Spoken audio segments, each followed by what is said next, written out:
this coalition has never been stronger, and Russia is now a global pariah, and the world remains inspired by Ukrainian bravery and resilience. In short, Russia has lost.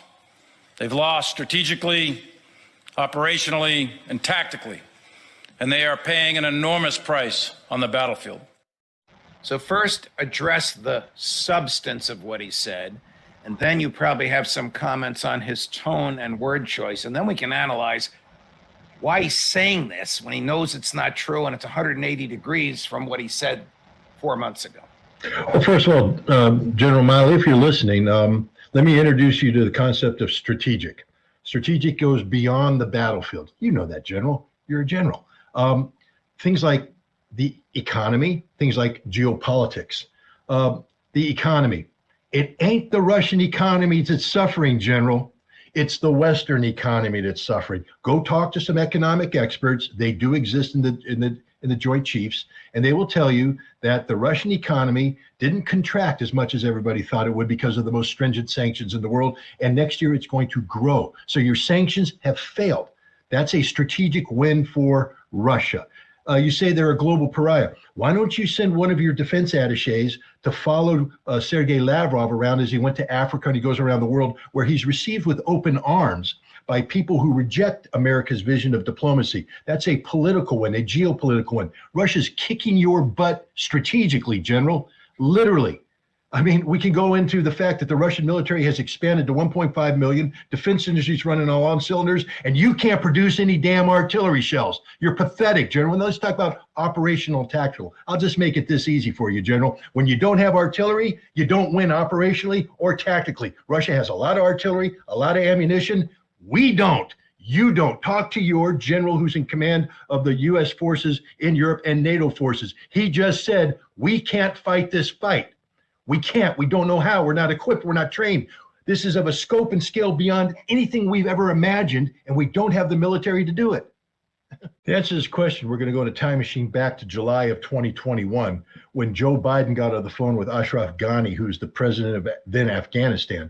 And the president of Afghanistan said, hey, Joe, we got 20 to 30,000 screaming Mimi Taliban coming over the border. We ain't got nothing to stop. The world's coming to win. What are you going to do about it? And Biden said, whoa, whoa, whoa, stop.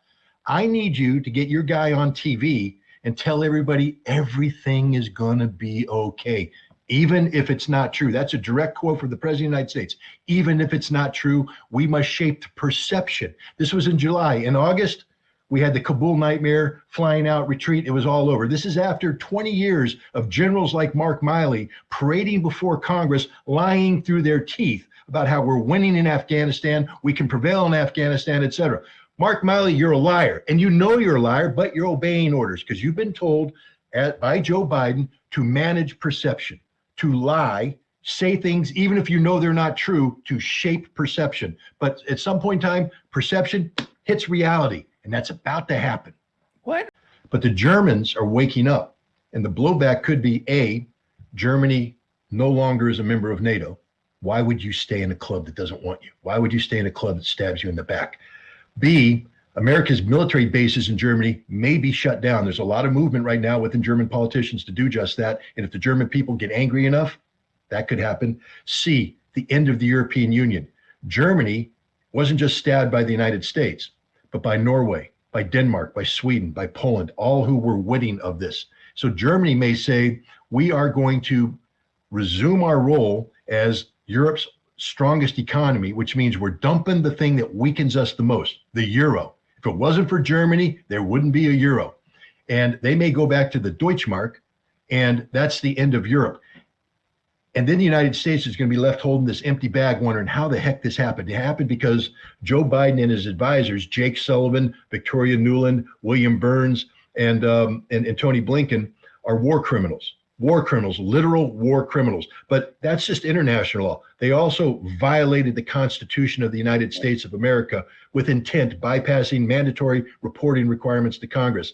This is an evil, evil administration, because that's what evil is. When you violate the law to inflict harm on others without any legitimacy. And the goal here was to bring harm to the German people. Joe Biden knew that by blowing up this this infrastructure on the eve of what could have been a cold winter. Thank goodness it wasn't. But it had been, there could have been dead Germans instead of just uncomfortable Germans. But he's destroyed an economy. He's put people out of work. This is Joe Biden, Mr. Scranton. I'm about jobs. My dad had a job. Well, you just put Germans out of work, Mr. President. You're evil. And all the people advising you are evil. And most mind-numbingly at all, you've handed Russia a strategic victory.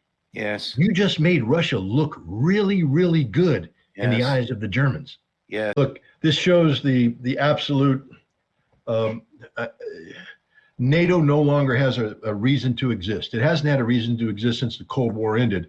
But now that NATO has become NATO, this has exposed the fact that NATO is nothing more than a tool of the United States, and that the United States is willing to actually break the tool when necessary. If you're a member of NATO right now, you need, again, I'm going to just say it straight up. The number one threat to NATO is the United States of America. We just attacked Germany. And if you think that's it, you don't think that we would attack others to suit our needs? NATO doesn't help anybody unless it helps America.